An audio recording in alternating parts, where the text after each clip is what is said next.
Hi guys.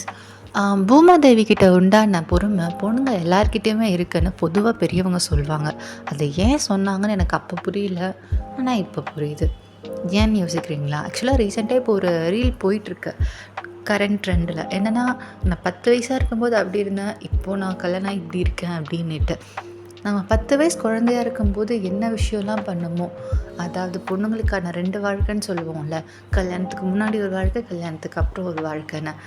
அப்போ ஒரு 10 வயசு குழந்தையா இருந்தேன்னா என்னெல்லாம் பண்ணிகிட்டு இருந்தேன், இப்போது ஸ்டில் கரண்ட் ஆஃப்டர் மேரேஜ் ஏன் இவ்வளோ சைலண்ட் ஆகிட்டேன்? தான் சொன்னேன்ல, பூமாதேவிக்கு உண்டான பொறுமை பொண்ணுங்கக்கிட்ட இருக்குது. அதனால தான் இவ்வளோ சைலண்ட்டாக எல்லாரும் பண்ணுறத பொறுமையாக வேடிக்கை பார்க்குறோம். பொறுமையாக இருக்கும்னு மட்டும் நினச்சிடாதீங்க.